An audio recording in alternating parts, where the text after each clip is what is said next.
وہ تھکا ہارا کئی دن کے سفر کے بعد اس شہر میں داخل ہوا تھا۔ اس کا نام عبید تھا۔ اللہ تعالیٰ نے اسے علم و دانش سے نوازا تھا، مگر وہ ایک غریب شخص تھا اور اب اپنی قسمت آزمانے اس شہر میں آیا تھا۔ شہر میں داخل ہوتے ہی اس نے وہ اعلان سن لیا۔ اعلان کے مطابق امیر شہر نے ایک مقابلے کا انعقاد کیا تھا جس میں ہر کوئی حصہ لے سکتا تھا۔ مقابلے کے قواعد کے مطابق 9 عدد سیبوں کو 5 لوگوں میں برابر برابر تقسیم کرنا تھا۔ مقابلے کے فاتح کے لیے ایک بڑے انعام کا وعدہ تھا۔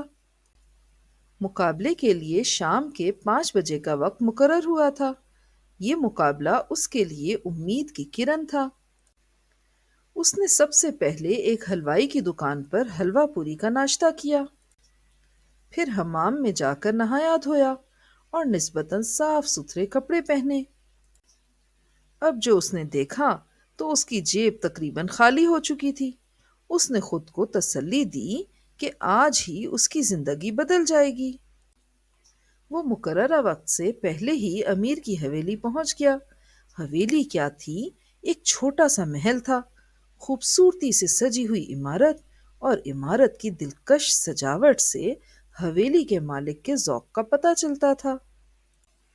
مقابلے کے لیے ایک طرف کئی لوگ جمع تھے۔ عبید نے بھی اپنے نام کا اندراج کروا دیا۔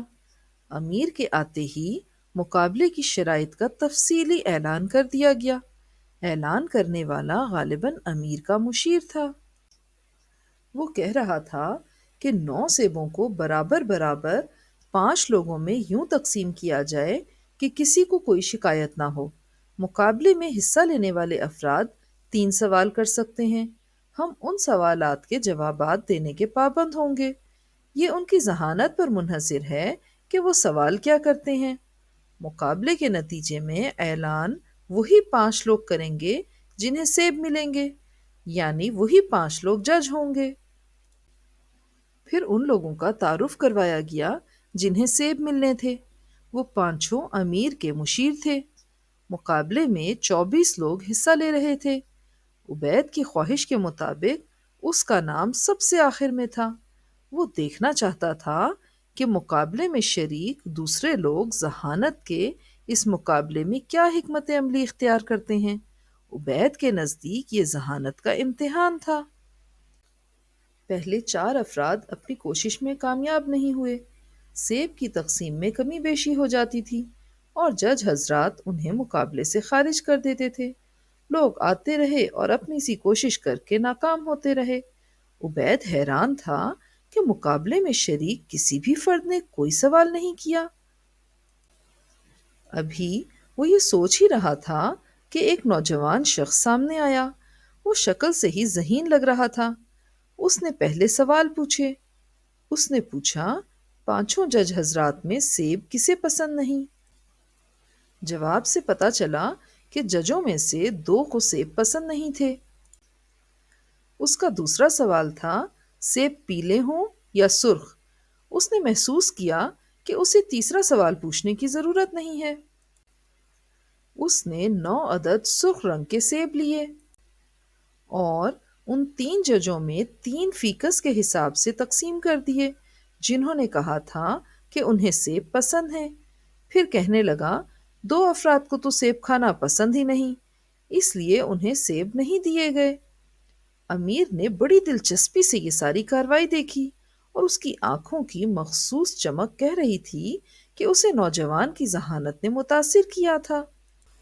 البتہ جج حضرات کا فیصلہ نوجوان کے لیے مایوسی کا سبب بنا۔ انہوں نے اسے مقابلے سے خارج کرتے ہوئے کہا کہ وہ ایک ذہین شخص ہے، مگر اس نے سیبوں کی تقسیم مناسب نہیں کی۔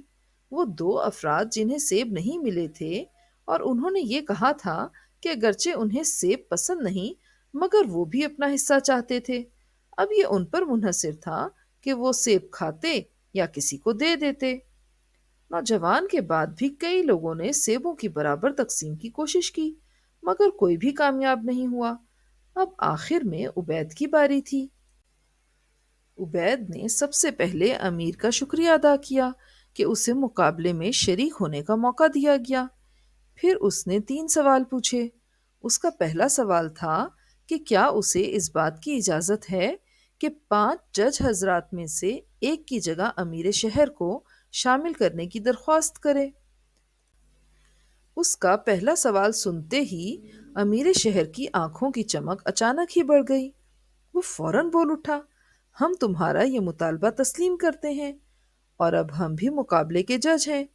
مقابلے سے ایک جج کو ہٹا کر امیر شہر کو جج بنا دیا گیا۔ عبید نے دوسرا سوال پوچھا کہ کیا وہ اپنی مرضی سے سیب منتخب کر سکتا ہے۔ اسے اس بات کی اجازت بھی مل گئی۔ اس کا تیسرا سوال بے حد اہم تھا۔ اس نے امیر کے ایک ملازم سے وہ سوال پوچھنے کا ارادہ ظاہر کیا تھا، اور وہ سوال تنہائی میں پوچھنا چاہتا تھا۔ کچھ دیر کے لیے خاموشی چھا گئی۔ پھر جج حضرات نے اس کی یہ بات بھی مان لی۔ اس کا مطلوبہ شخص آیا۔ اس نے اپنا سوال پوچھا، اور جواب سن کر اس کے چہرے پر سکون چھا گیا۔ عبید نے ڈھیر سارے سیب منگوائے، اور پھر ان میں سے 9 سیب چن لیے۔ ایک سیب سب سے بڑا تھا، اور باقی 8 سیب چھوٹے چھوٹے تھے، مگر حجم کے اعتبار سے سب ایک جیسے ہی لگتے تھے۔ تھوڑی دیر بعد سب حیرت سے دیکھ رہے تھے کہ اس نے سیبوں کی 5 ڈھیریاں بنائی تھیں۔ ہر ڈھیری میں 2 چھوٹے سیب تھے، اور ایک طرف ایک بڑا سیب رکھا تھا۔ پھر اس نے سیبوں کا رس نکالنا شروع کیا۔ سب سے پہلے اس نے بڑے سیب کا رس نکالا، اور وہ بڑے ادب سے امیر شہر کی خدمت میں پیش کیا۔ اور پھر ایک پلیٹ میں سیب کے چھلکے، بیج اور رس نکلنے کے بعد رہ جانے والا پھوک رکھ کر وہ بھی امیر کے سامنے رکھ دیا۔ یہی عمل اس نے دوبارہ کیا۔ اس بار اس نے 2 چھوٹے سیب لیے، ان کا رس نکالا اور پھوک وغیرہ پلیٹ میں رکھا۔ اسی طرح سے اس نے رس کے 4 گلاس بقیہ چاروں ججوں کی خدمت میں پیش کیے، اور ایک ایک چھلکوں، بیج اور پھوک سے بھری پلیٹ بھی سب کے سامنے رکھ دی۔ امیر بڑی دلچسپی سے اسے دیکھ رہا تھا کہ وہ بڑے ادب سے کہنے لگا، میں نے کوشش کی ہے کہ انصاف کیا جائے۔ امیر چونکہ ہم سب سے بڑے اور قابل احترام ہیں، اس لیے میں نے ان کے لیے صرف ایک ہی لیکن بڑا سیب منتخب کیا۔ باقی لوگوں کے لیے 2 چھوٹے سیب تھے۔ آپ دیکھ سکتے ہیں کہ 5 گلاسوں میں رس کی مقدار ایک جیسی ہی ہے۔ سیب کے چھلکے، بیج اور رس کے بعد بچ جانے والا پھوک بھی ہر پلیٹ میں رکھ کر پیش کر دیا، تاکہ انصاف کے سارے تقاضے پورے ہوں۔ اسے میری گستاخی نہ سمجھا جائے۔ تھوڑی دیر بعد ججوں کا فیصلہ آ گیا۔ امیر نے فیصلہ سنایا، اور عبید کی ذہانت کی تعریف کرتے ہوئے اسے مقابلے کا فاتح قرار دیا۔ عبید اس بات سے واقف تھا کہ امیر کے مقابلے میں اس کے مشیروں کے گلاسوں میں رس کی مقدار معمولی سی مختلف ہو سکتی تھی، مگر وہ جانتا تھا کہ جب امیر بھی مقابلے کا جج ہو تو اس کے مشیر اس کے فیصلے کے خلاف کہاں جا سکتے ہیں۔ امیر اس کی ذہانت سے بے حد متاثر ہوا تھا۔ امیر نے اس سے پوچھا کہ اس نے امیر کے خانسامہ سے کیا سوال پوچھا تھا۔ عبید نے امیر کے خانسامہ سے ہی تیسرا سوال پوچھنے کا ارادہ ظاہر کیا تھا۔ وہ جواب میں بولا، میں نے پوچھا تھا کہ کیا امیر سیب کا رس شوق سے پیتے ہیں؟ خانسامہ نے اس بات کا بڑا تفصیلی جواب دے کر میری مشکل آسان کر دی تھی۔ خانسامہ نے کہا تھا، میں امیر کے لیے ہر روز ایک بڑے سیب کا رس نکال کر ان کی خدمت میں پیش کرتا ہوں، اور ان کی ہدایت کے مطابق ان کے مہمان کے لیے 2 چھوٹے سیبوں کا رس پیش کرنے کی خدمت پر مامور ہوں۔ امیر اور اس کے مشیر اس کی ذہانت پر اش اش کر اٹھے۔